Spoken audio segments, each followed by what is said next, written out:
You ready to start our day? All right, let's go do it. So typical day, we start our mornings off with checking all the fish, making sure everything's operational. We have a little husbandry checklist that we go by, making sure that the tanks are done. On Wednesdays, we do backwashing. Saturdays, we do backwashing. So we have our set backwash days and water change days. But for the most part, it runs pretty smoothly as long as the power stays on. We are at Koi Enterprise in Sacramento, California.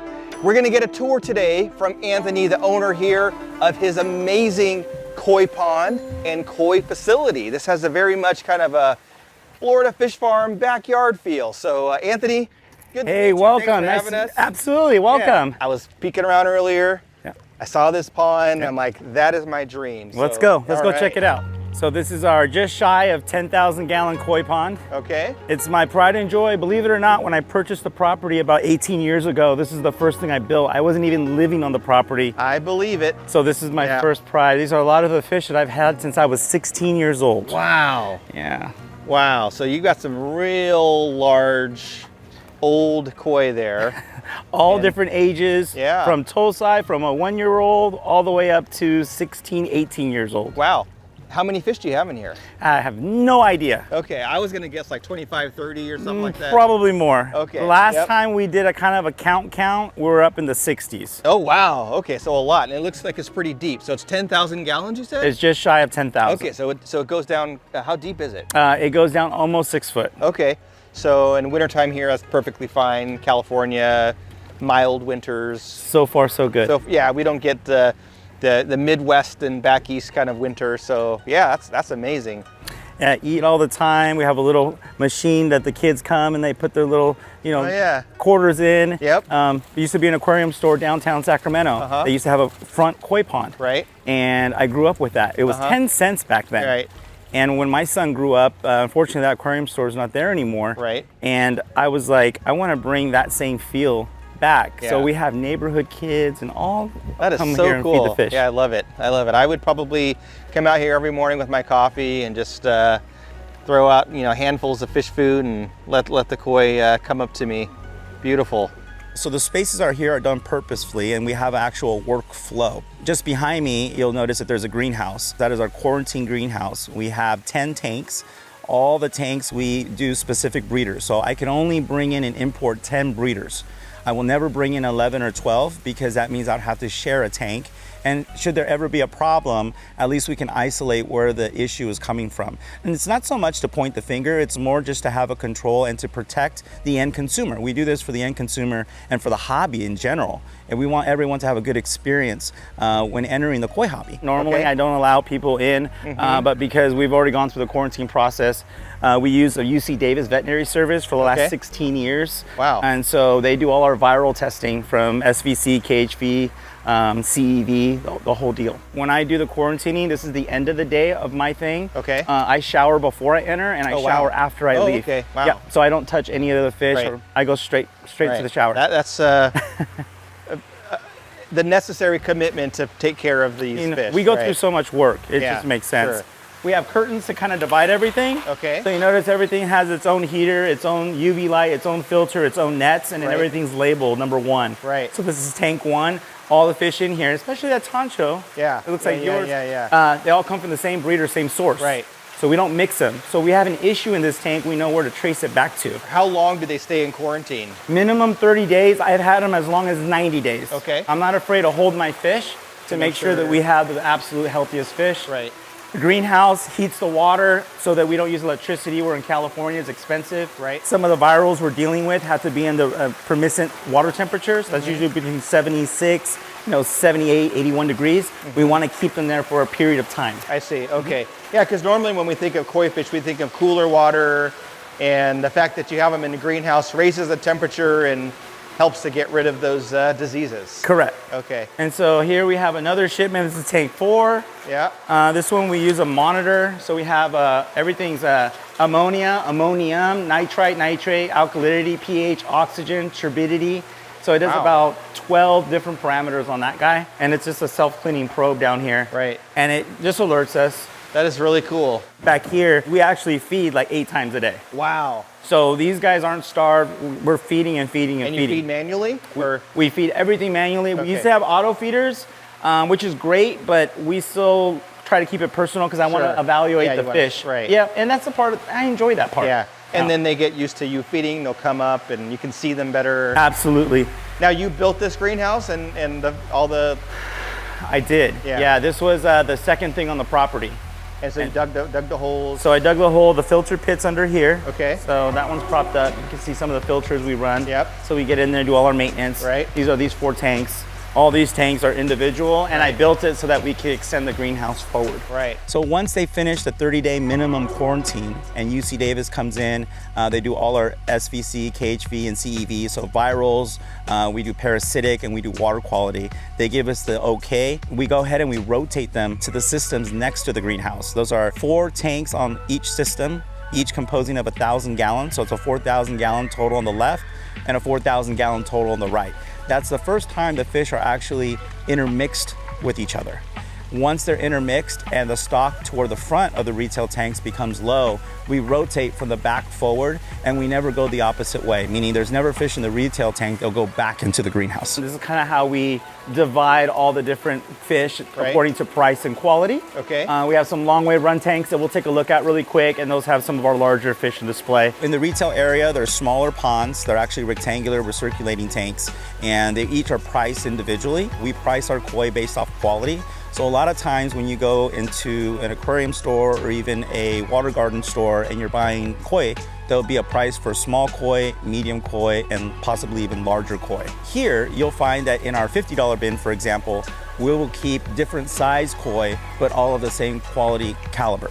This is open to the public, right? It is, Tuesday For through customers. Saturday, 9 to 4:30. Okay. Yeah. And so basically, they don't need to call or anything. They can just come here during normal hours and shop for fish. That is correct. Wow, Yeah. okay. Some of our larger koi, these house some Tosai and Nisai, so 1-year-old and 2-year-olds. Okay. And on the right side, we have a few that are 3-year-olds. But mostly we try to keep it a 1 to 2-year-old. Right.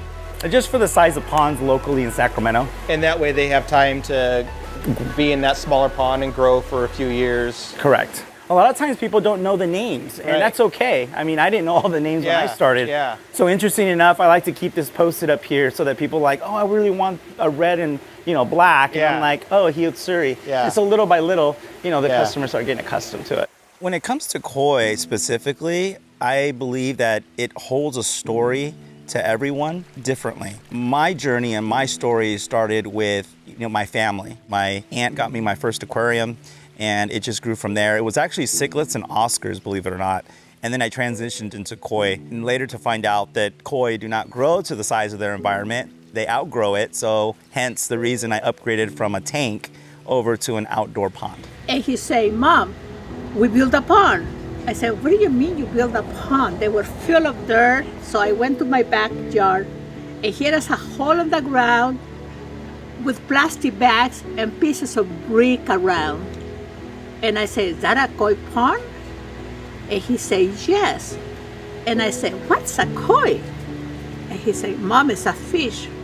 Did you ever see one? I am grateful to be able to work with my mother. I am able to work with my father. I'm able to work with my sister.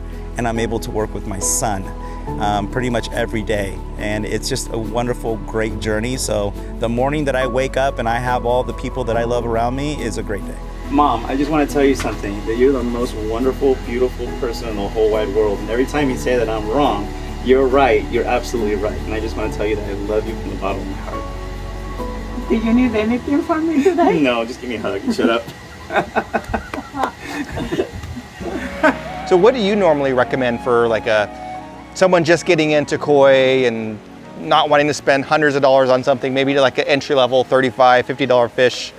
What would you say for like a pond size? I would say, that 253, even up to 500 gallon range. Okay. And the reason I say that is because there is a such thing in Japan as a bonsai koi. Yes. Which is a koi, and it's like stunted. That's like 7, 8 years old, Right. stunted. They still grow, but at a much slower rate. Right. So if you can find that sort, we use those a lot in indoor ponds. Okay. I say with koi fish, make sure that you're a good match by doing your research. Whether that's the internet, whether that's a good koi book, or whether that's joining the local koi club.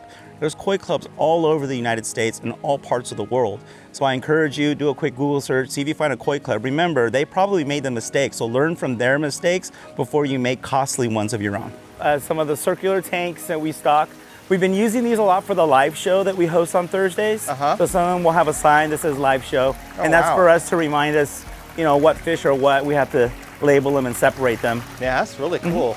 So filtration, looks like they're all on one system. Are they all connected to a giant canister? So we have an Ultima 2 over there doing 5 systems, and the rest of them are run off our Euro pump here. Okay. So the best thing about a well is not having to deal with chlorine or chloramines. So we don't use a dechlorinator. We can do flow through systems, meaning we can leave the water running and just, you know, water goes in, water goes out. We do that a lot when we're importing koi and we have a really heavy, dense load to kind of help dilute ammonia as the filter starts to kick in. Because you have to remember, when we're importing koi, we sanitize every tank before shipments. So that means sanitizing the filter and all the equipment. So essentially, we're breaking the rules. We're doing a heavy, heavy stock with not a mature biofilter. And so you can imagine the challenge of putting in 1,000 small 3 to 4 inch koi in a 1,000-gallon tank with a virgin filter. It can be a challenge, but with the flow-through system in the well water, that's a big advantage for us. So are you importing fish from Japan? Only Japan. Okay. Yep, I import fish from Japan, hand select every fish from Japan. And that's why not too many $35 fish, more expensive ones. Right? Yeah, with you know, with the pandemic and the way pricing is with you know, fuel and transportation. Travel, yes, the whole thing. You have to realize that we're probably shipping the most expensive water that's unusable. I can't drink it, and my grass still looks the way it looks. Yeah. Okay. Do you already know like what people want, or do you just have to go there and kind of decide what you're going to get for the season, and what do you look for when you're selecting fish? So great question. I used to go off a list. People make requests. I want a kohaku, tancho, showa, this and this, and then I would go out and I would try to find those fish. As I matured and grew, what I've learned is I passed up a lot of good fish. So now I have a list. I'm aware of the list. It's in the back of my head. But when I enter a facility, I try to select the best fish at that time as I'm seeing the ponds, whether I need it or not. I just want the best fish. And then my other rule of thumb is never buy fish past 3 o'clock. Why is that? Because of the sun. The light. As the light gets dimmer in the greenhouses in Japan, all the fish look good. You really want to see them in full sun. So I will look, but I won't buy. Oh, you're hungry today, huh? All right, here you go. Morning chow. It's a lot of fish to feed. And so when I set out to formulate a food, I hired nutritionalists specialized in aquaculture and fin fish, specifically carp, koi fish. And we developed a formula that we could feed to our farm.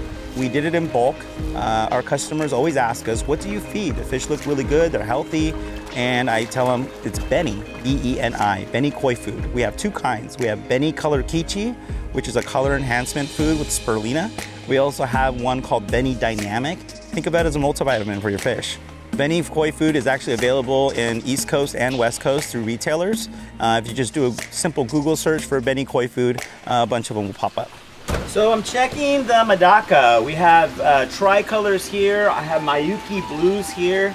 And I'm really excited because all these fish were being spawned, and now the Mayuki blues will probably have about 500 of them this year.